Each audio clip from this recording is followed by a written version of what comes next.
I just want to encourage you that if you never have the big stage wow type moment, never underestimate the role that you play in connecting people to God, because that's just the passion story is just a small snapshot of the opportunities that you're going to bring for other people.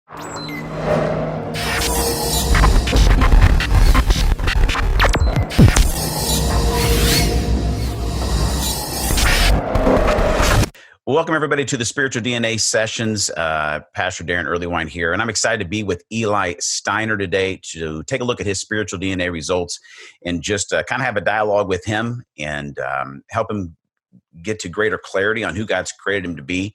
I know in spiritual DNA, we say it time and time again, when you know your worth, you will change your world. And I know that you go through spiritual DNA and you learn a lot about yourself, but sometimes it's tough to fit all the pieces together and have it make sense. So that's why we're doing these Zoom calls, these spiritual DNA sessions to help folks get clarity. And I know that my hope is that this helps you out, Eli, and as you grow in your knowledge, I hope it inspires and helps a lot of other people, maybe people that are similar to how God's made you. So welcome to the Spiritual DNA Sessions, Eli. Thank you. I'm excited to be here. Right on. Well, Eli, tell us a little bit about yourself. I met you at Indiana Wesleyan. I taught spiritual DNA to your guys' course. But tell me, or I guess tell everybody else, what was the class that we took spiritual DNA with you? Yeah, so that class was ministerial placement. It's kind of Charlie has it distinguished as like almost like an ending to our career there, but not just seniors take it. But I am a senior. I just now am graduating from undergrad. So, all right. So senior at Indiana Wesleyan University. Yep. That's my alma mater. So I know how you must feel right now. Did you say today, did you turn in your last college assignment today? Yes, I did. Yeah. So how does that feel, man? It feels so good to have an undergrad. I'll be going back for my master's degree since I'm in the current department. And I have another year of tennis with the tennis team. So you're not totally done. No, but it feels good to have like a degree under your belt after 3 years of working really hard. For sure, for sure. Eli, we're going to get through and go through some of your spiritual DNA results, but I'd love to just get to know you a little bit better and let our listeners and our viewers kind of get to know you. So you're a senior at Indiana Wesleyan. What took you there? Kind of give us a little bit of your backstory. Yeah, so growing up, I have always been in the church, and I had this thought that I never really wanted to be in ministry. My dad's a campus life director for the high school. So I've always been around ministry, and I never saw myself being in it until about like junior year in high school. I felt a leading into pastoral ministry or ministry for like a job, not just as a Christian, but to be in that role, maybe even as a youth pastor. So I began to look into schools, and God had given me the ability to play tennis really well too. It's something I've been playing since I was 6 years old, constantly. And Indiana Wesleyan was one of the places that accepted both me as a person pursuing it. God has given me a calling and the ability to play the sport I love. Yeah. And that has helped me pay for school. So in a way, I think God's given me the ability to play tennis for the reason to come out of school with little to no debt into a world of ministry where that will have to be a stressor behind. That's huge. What God has called me to do. So yeah, that's how I got to Indiana Wesleyan. I've always gone to camps at Indiana Wesleyan. Like my church is the missionary denomination, and we have our camp at Indiana Wesleyan during like 7th and 8th grade. Okay. So you're familiar with the campus. Yeah. So Eli, tell me, go back to what you're saying. You kind of early on in life kind of resisted a call or didn't really want to go into ministry. Unpack that for me real quick. Yeah, I just didn't see myself doing it. I was good at math. I really wanted to be an engineer. That's just how my mind worked. I loved figuring out numbers and putting things together. So I never saw myself in the same thing my dad was doing. Yeah. and a lot of comments I got was like, you're kind of like your dad, so I didn't want to like necessarily follow this exactly in that footsteps. Just kind of a desire to have your own path, kind of lay your own tracks or whatever.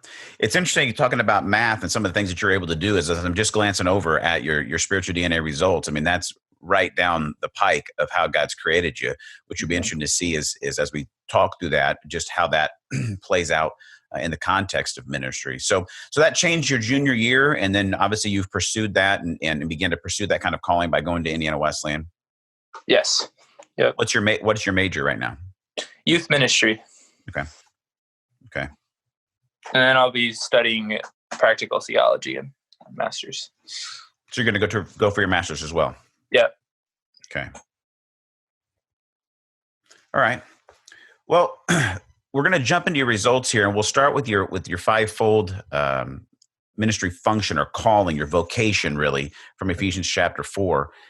And that is really where I start with everybody, because it allows them to get their mind around. I really see it as the filter for which you understand who God's created you to be and how the rest of the results really do filter through and are used and become applicable. I guess one of the questions I would have for you in this is, what was your experience like going through spiritual DNA? What did you come through with some aha moments, some awakening moments? Was it more frustrating, more confusing? Where are you at right now before we go through the results? Yeah. So some of the tests I've done before, but I wanted to see if I've grown or changed through my 3 years, because we do the strengths test at the beginning of the Indiana Wesleyan your career year. And I did change a little bit, but not a lot. Like achiever is still my top strength there. And I really enjoyed the fivefold. At first I did it, and I remember you talking about how don't go into it with how you want to be, but also go into it with just truly what you are. So the first time I did it, I kind of did it in a way that like, I want to be this woo guy, but I'm not. So I went through it again, and the results you have are what I think what I at my best ability gave into that, which was awesome to see. I had always thought teacher was my top one, but I didn't. Yeah. On the last one, I had like evangelist come up top, and now the real one, evangelist, is down at the bottom. So, it's been a cool experience. I've always struggled in a way with my identity. I wish my brother is really like woo. And for me, sometimes hearing that in my church is like, oh, he's really good at this. I wish I was good at that, but it didn't work out that way. So it was really good to see how uniquely created I am. And that. So let's unpack that term. Some people might not know it that are watching. So woo stands for winning others over. It's a strength and one of the strength finders.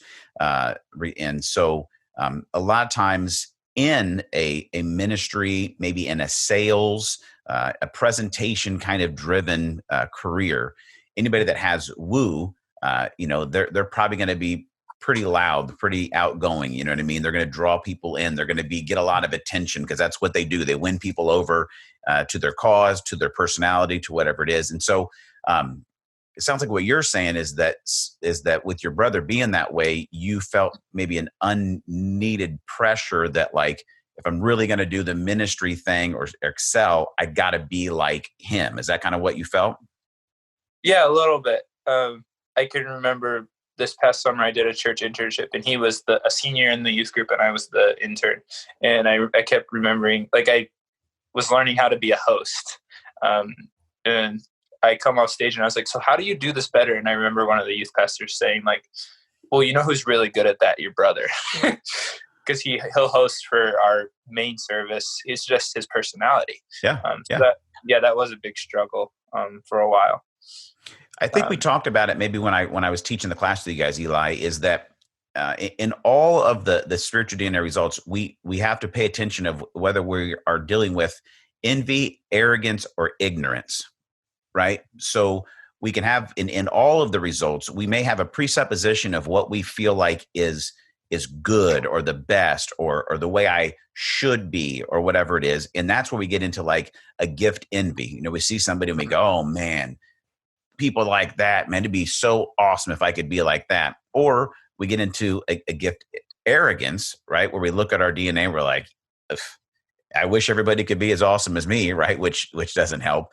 And sometimes it's just ignorance. It's just you're not. It's not that you're stupid. You just don't have the knowledge yet. You haven't served long enough. You haven't lived long enough, or you just never have really dug into this kind of quest. And so I'm glad you brought that up, because I know there's going to be a lot of people that are going to hear that and be able to say, listen, I've been right there, or I've sensed that myself. And that's why I love spiritual DNA, to be able to bring you to a place to say, you know what, like, I'm not like him or her, but who God has created me to be is pretty amazing. And he's going to open up opportunities for me to step into a perfect fit for me to do what I need to do. And so that's great, man. It's cool that you begin to see that. Yeah. Right on. Well, let's jump into your results and go through it. We'll start with your fivefold. And so your top two, you're a teacher pastor, or sometimes in spiritual DNA, we work with the 5 voices assessment that kind of changes the term there. And so I love the word guardian in the idea of teacher. So a teacher guardian, we'll refer to it as that. A teacher guardian is someone who obviously can teach, can take complex things and make them simple, make them easy to understand.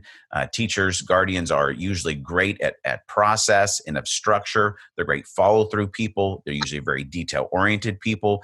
Looking down at your Myers-Briggs, your Young's typology, that is exactly what I see as far as your personality. And I guess the stones that sometimes people throw at teacher guardians, Eli, and I want you to maybe unpack this, is that they're always asking difficult questions in situations. They're always kind of maybe poking holes in a process because they're thinking about it. And they're trying to make sure. Teacher guardians have a great ability to make sure what is already working works better or continues to work great.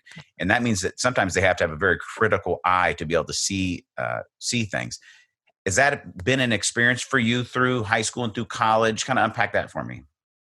Yeah, I would definitely say that. Even like on simple things like going on trips with my fiance, like she's the person that will like want to just do it, and then I'm the person that will like figure every step out and like punch holes in it to make sure it'll work and that we won't be in trouble in any way. But also in ministry, I've had the opportunity to work at New Life Community Church, or volunteer at New Life Community Church for the 3 years at school. And we have like a youth group team led by college students, because they don't have a youth pastor. So we're all part of like one youth pastor, basically. And a lot of times my voice comes up just to figure things out. I end up sometimes maybe being the bad guy and saying, well, this don't work because of this. But in the end, I think it helps. I work with a lot of the people that aren't good at looking at the details, so we kind of balance each other out a little bit there. Yeah, that's great to see, Eli, because that's going to be consistent in your life, right? That's not just that you're kind of like that now. I would say that's who you're going to be your whole life, and it's an amazing, amazing asset and an amazing gift.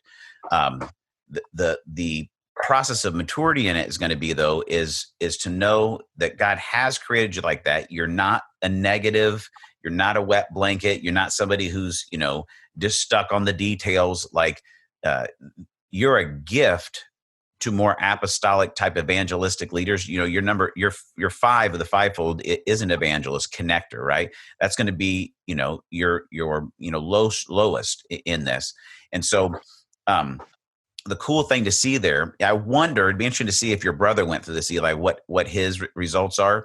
Because let's say he's a number 1 evangelist connector and you're a number 1 teacher guardian. You two could partner up and do amazing things as long as you can stay in your lane, right? He's going to be able to gather people. He's got that woo. He's going to get people amped up. But after a couple of weeks of being amped up, they're going to go, where are we going? What are we doing? Like, how do we get things done? And that's where you come in. And I want to encourage you about this too, is to remember that Jesus is the ultimate example of every one of these roles. And so don't get caught up thinking, well, like you said, like, well, those people that have those kind of gifts are great. And I'm just this way. But no, dig into the life of Jesus and see the ways that he was an amazing, amazing teacher, guardian, right? I mean, he's rabbi, he was a teacher. So that's beautiful. looking at the rest of it. So you're a teacher, pastor is your top two. Spiritual pathways is next. And your number one spiritual pathway is contemplative. That means that you connect well with God, right? More mentally, than emotionally. And you connect well by actually, it's just right there, to being a contemplative, mental thinking through studying and growing through the use of your mind. What I love about that connection, Eli, is that if God has created you to be a teacher guardian, where you're going to be able to teach and guide and direct people in processes, it makes sense that the number one way that you're going to draw close to him is actually by using your mind and thinking in a contemplative way through how things, function, how they grow, how they develop. And it could be in anything. I mean, from a discipleship side of things, from a growing and connection with God kind of side of things. So you're totally equipped to be able to grow with God in a way that drives you into greater impact in your ministry. Is that something that you see in your life right now? Yeah, I definitely, the impact I've had definitely comes out of my own personal intimacy with Christ. And I think in my passion I wrote, I have a desire to bring people into an ever deepening relationship with Jesus Christ. So God, I feel like God's gifted me with discipleship, not as much evangelism, but leading students closer. My desire for scripture, last summer, I started a thing called Breaking the Checklist with a bunch of high school students who felt like reading scripture was a checklist thing that they had to do every day. So I created this on Google Docs, just this thing where they can go through together and just read scripture and comment, and it doesn't have to be on a certain time schedule or anything. Just to hopefully develop a passion in students to read the Word of God, because that is a hard thing that they all struggle with. Something like that, discipleship is huge to me. I love it, dude. And you're going to be killer at it. You know what I mean? God's created you for that. I mean, I love that idea, is that's taking the truth and allowing it to be understandable and applicable to people's lives is what God has uniquely created you to do. And when that truth is specifically the Word of God, obviously that's dynamic, no doubt about that. But you're going to have the ability to do that with any group, any knowledge.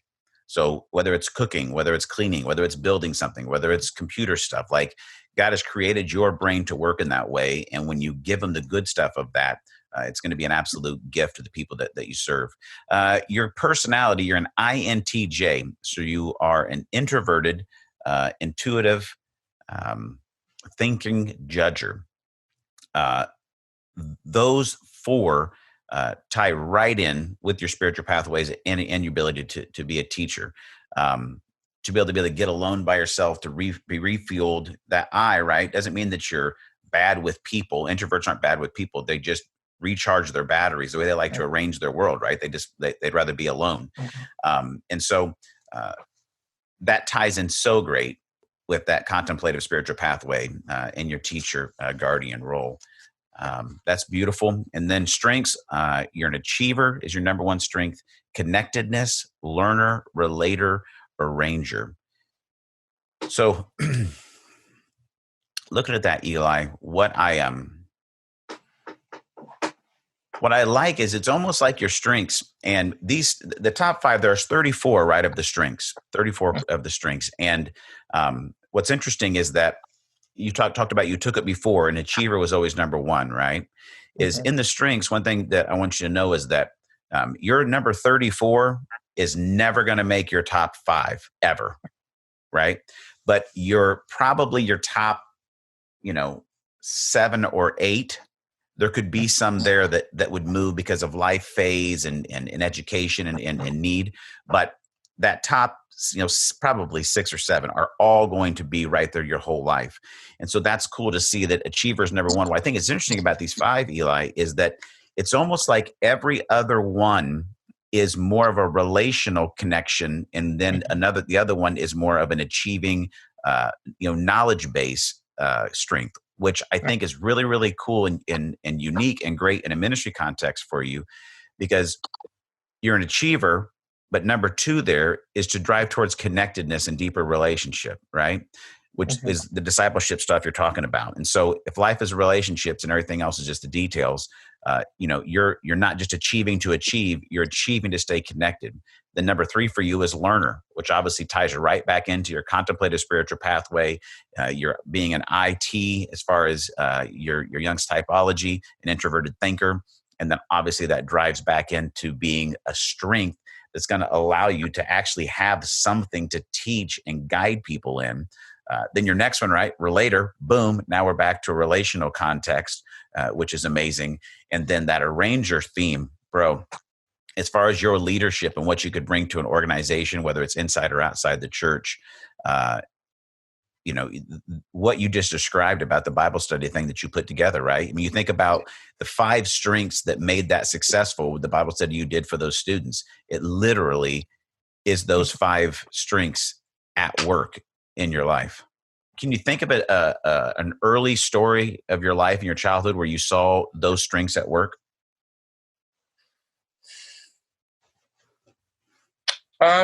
Maybe not early. I mean, I've always been high achieving in school. But like, I'm not that kid that will push away friends to do homework, or to finish something. I was always at campus life, always at basketball games, always at everything that I could be, connecting with my friends, putting Bible studies together on Friday nights, stuff like that. Maybe the only thing I can think about is planning how to go to Passion with all my friends. Tell me that story. So I'm one of the only maybe me and one other person. We went with 10 people this past year to Passion 2020, and me and one other person, in Atlanta. Yeah, Okay. in the football stadium. Yeah. And I am completely detail oriented, and then one other person is a little bit, maybe not as much. And then all 8 other people just go with the flow. But I'm like trying to get like, all right, this is where we can stay. These are our options. Like, this is how much we'll pay. This is how much we might drive. And the other guy was definitely helping me with that, because he made like a whole graph of everything. Awesome. And like, I guess without us, they would have like tried to figure out what Airbnb to get 2 days before it. And everything was packed full there, super expensive.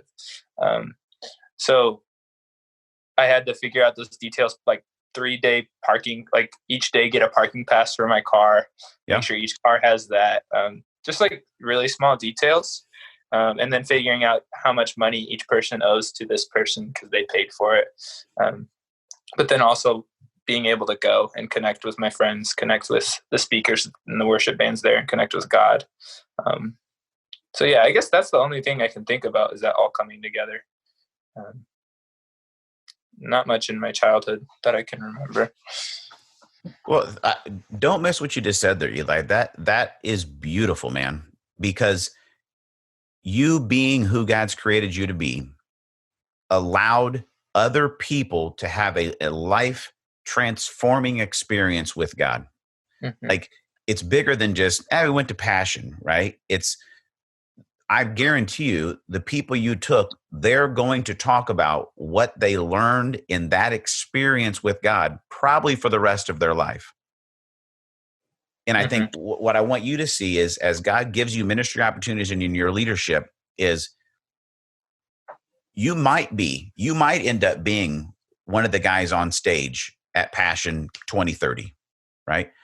I mean, God may bless you with the ability to communicate in that way, and you may teach thousands. You might not, but your leadership in the way that you're driven to actually get things done, the way that you connect with people, that you're great at relating what's happening, you're arranging those things, you're a guide of processes, you're guarding systems, structures, relationship. Like, you will impact thousands and thousands and thousands of people, and be someone who builds a bridge and makes a way for thousands and thousands of people to connect with the truth of God that will change their life.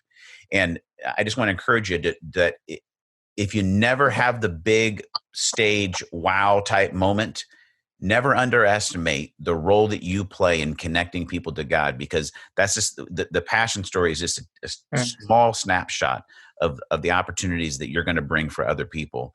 And I just want to encourage you in that, Eli. Thank you. Yeah. I'm guessing to be a scholarshiped college athlete, you probably had to, I'm saying the achiever part of you probably was active in your childhood, right? I'm guessing they don't just hand out Yeah. scholarships, right? Yeah. I actually had to, so I was a varsity basketball player too. In junior year, I quit basketball to pursue a tennis scholarship.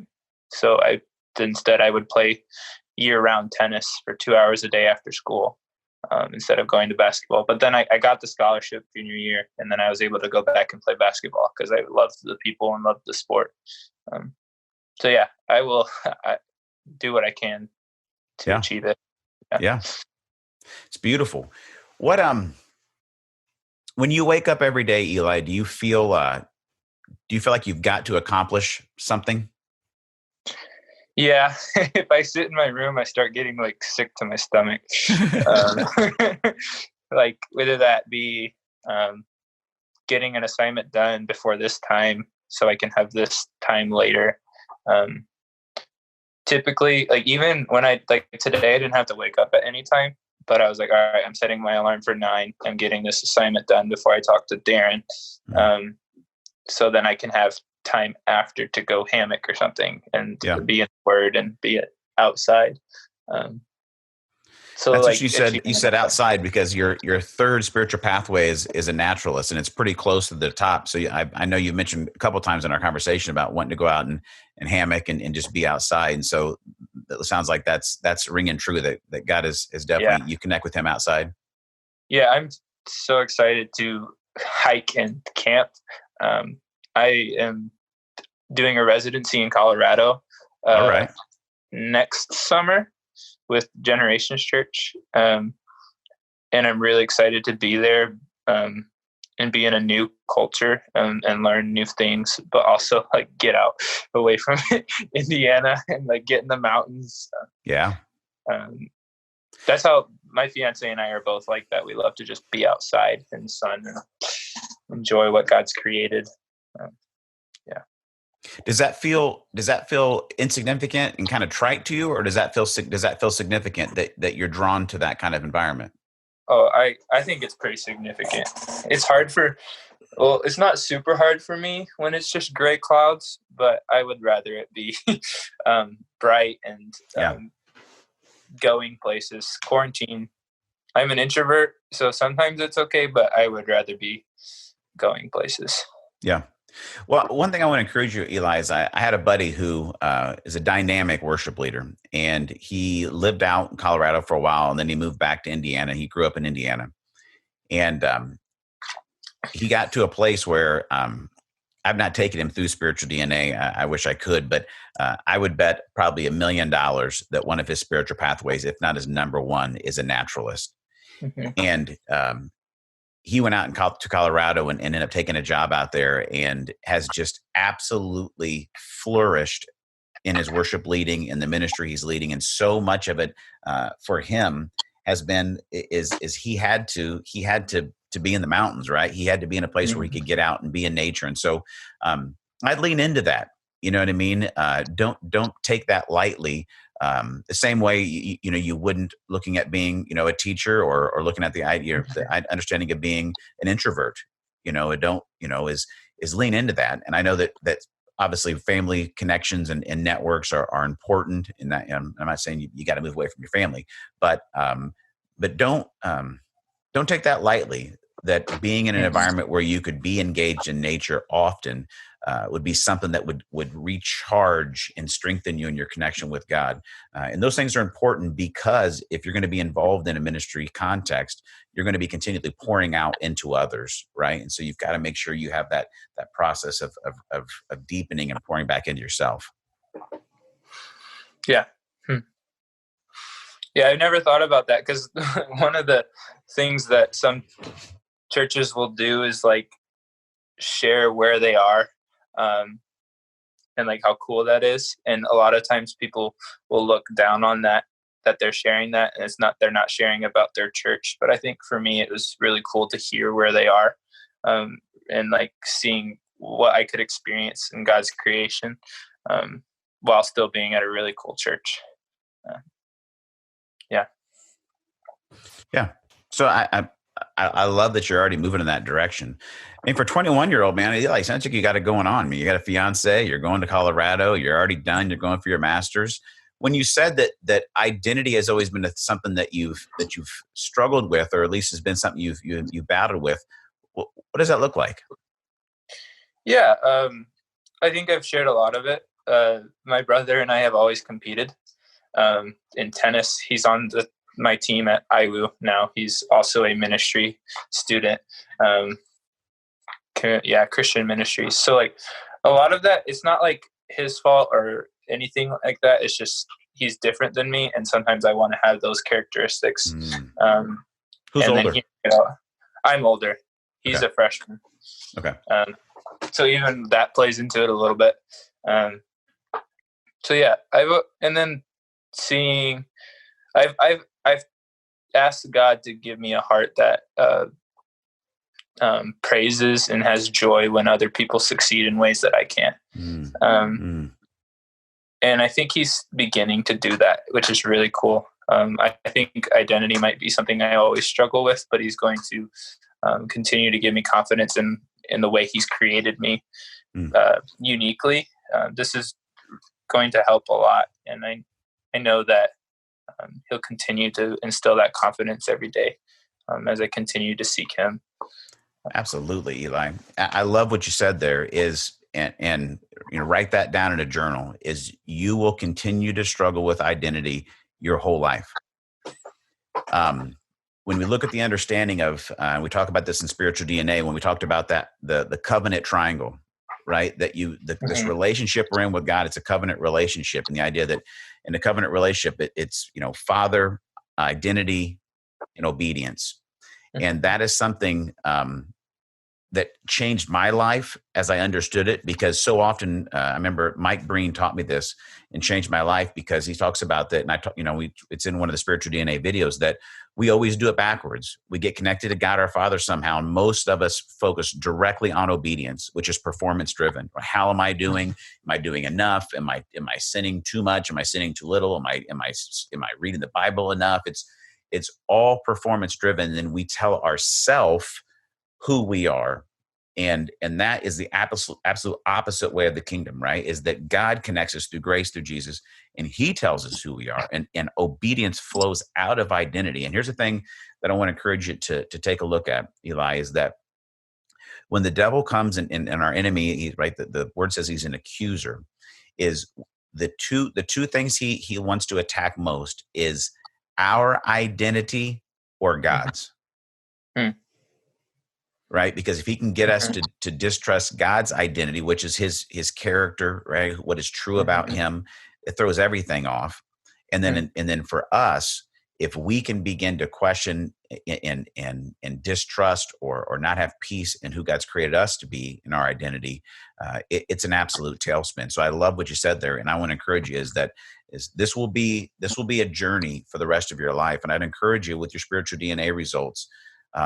I've talked to people who over, a decade, as they keep coming back to their results, they'll get into a work situation, or they'll get into a marriage situation, a relational situation where pain or struggle or failure comes in, or maybe even great success that begins to drive them towards like, hey, you can take this job and make this amount of money and have this kind of prestige, but it drives them away from who God's created them to be. It drives them outside of that place of identity. And before you know it, they're lacking passion, they're lacking peace, they're lacking purpose. I'm so glad that this has been helpful to you at 21, but I want to encourage you is to lean into what you've discovered here when you're 21, when you're 31, when you're 41, because this is who God's created you to be. Yeah. Yeah. Thank you. I remember I did talk to him. I listened to Louis Giglio 2 years ago at Passion, and he's talked about how the main way that we see a lot of people see God is as a father, and like so the main way that the devil is attacking this world is through the father relationship. So like the broken families and stuff like that. So that hit it. That was cool. Well, what other questions do you have, Eli? I'd love to, answer any of them that you have if I can. We've had a great conversation so far. I appreciate your input, your openness, and letting us learn through the process. I know there's going to be people that are similar in their DNA that are going to be very inspired and helped by this. But any other questions you came with that you wanted to go through? Not entirely. So this might sound a little crazy since I'm 21 years old, but I feel like God's put a church name on my mind and even a church framework or church model almost on my mind. And I was always wondering if I was cut out to plant a church or something like that down the road, or even just a ministry. I don't know, if my how I've created to be is set up well for that. I feel like it is. And even if it doesn't, I still feel like God's calling me to it in some way, sometime. Yeah. I don't know what your thoughts are on that. Great question, Eli. That's exciting stuff. And I would say a lot of times you're going to see people who are successful in church planting, that they may be more that apostle, pioneer, or evangelist connector kind of role. Now, the interesting thing is, it's not that they can and you can't. It comes into what other team members that you would need to really make it strong. And I had an opportunity to plant a church for 8 years. I loved it, and maybe I'll do it again sometime. But right now, I make sure with our ministry that we have all the 5 voices: apostle, prophet, evangelist, shepherd, and teacher on the team to lead us forward. And so it'd be important for you to have a team where that's represented. What I think is intriguing about your DNA is the fact that you are a teacher in that achiever part of your strengths. Your strengths make up those 5 strengths that you have. I think they could uniquely equip you to lead a church plant well. I think what you would need to do is to find a little bit within maybe your core team, find that apostolic, evangelistic, big personality, woo kind of person, and team up together, because you might struggle with just gathering at the beginning, but the difference would be some evangelists, connectors, are great at gathering people because they bring people on, they woo them, but they don't do a great job in taking them somewhere, right? So there can be a sense where depth can be an issue. Depth, I don't think, would be an issue in what you're doing. And because what I love that you said is, I've got a name and I think I've got a ministry structure, right? You're thinking already through arranging a system and structure by which to get people into deeper relationship with Jesus. Like, you didn't just say, dude, I'm thinking about this awesome service. We're going to have all the smoke and lights and lasers, right? And we're going to give away free puppies and it's going to be amazing, right? You're already thinking depth. But I would say, as you go on to it, is you want to find a team, and it would be important to make sure there's some people on the team that might come up with free puppy giveaway ideas, but you can arrange it and guide it and take it to a place of depth. Yeah.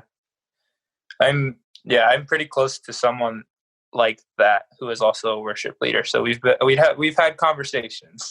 I'll say that. And then even I could maybe talk to my brother,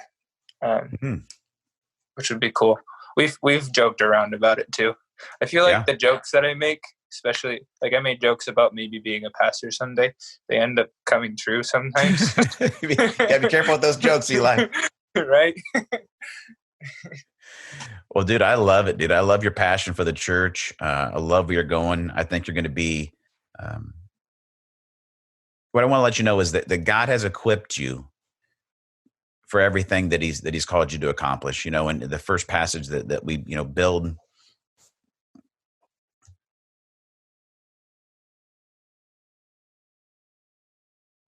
Eli, there? Yep. I'm still here. Do you hear me? I hear you, but I can't find you. Somebody just called in to my, Interesting. somebody called and you disappeared. There you are. All right. We'll have to have somebody edit that out. Is one of the main passages from spiritual DNA there is that 2 Peter passage, right? That says that Jesus has the power of God and through which he's given us everything we need to live and to serve God. And so I just want to encourage you, man. I love that you've already made the steps that you had, the vision that you have, and just have the confidence that God has uniquely created you. You've got some phenomenal gifts and abilities, and it's already in you. You know, the seeds of great kingdom impact and leadership, they're already in you. The process now, and this is the challenge, right, for all of us, the process now is to grow in maturity in that process. Mm-hmm. And so, and you're uniquely gifted to do that too, because, you know, of your strengths. I mean, that achieve it, that learner, you know what I mean? Moving in towards that. So, I'm excited to see what God does in and through you, Eli. It's really, really cool to meet you and to see the journey you're on. Man, it's exciting. I have a question for you. What about your fiance? Have you taken her and talked to her about spiritual DNA or her results at all? Yeah, she is. I would have to give like specific tests, but she's kind of opposite. Okay. Yeah, gets energized by being with people. Very kind, like it's one of those people that you think is faking it, how nice she is. She's just so kind to everyone and loving, and just draws people in with that. Okay. I would say she is introvert.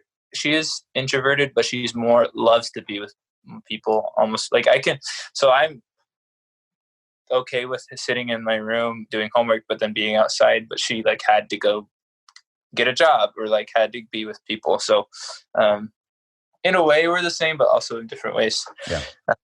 And she's beautifully gifted in worship. And, so we'll see. Well, I would encourage you. Something you could do is have her take spiritual DNA and then sit down and go through your results, because one of the greatest gifts you can give your guys' marriage early on in life is later on in that passage in Ephesians chapter 4, where it talks about that we speak the truth in love to each other. Mm-hmm. And a lot of people, I've heard people teach that, and they teach it in the context of like rebuking people, right? I'm going to speak the truth to you, but I'm going to do it nicely, right? And contextually, I don't think that's what Paul's saying. I think what he's saying is so key about the truth of who God's created us to be able to speak that and call that out and call each other up into becoming who God's created them to be. And one of the greatest gifts you can give each other in marriage is just to continue to remind each other of the gifts and abilities that God has given each other, and learn to rely on each other's gifts because you're going to see the world completely different probably than she is. She's different and vice versa. And if you can early on in your marriage not compete, but learn how to complement each other, it'd be a pretty good first decade for you. Yeah, I guess I forgot to say she's prophetic. So okay, that would probably be probably her top one in the fivefold. Yeah, you guys be a dynamic duo, man. Yeah, I like to think so.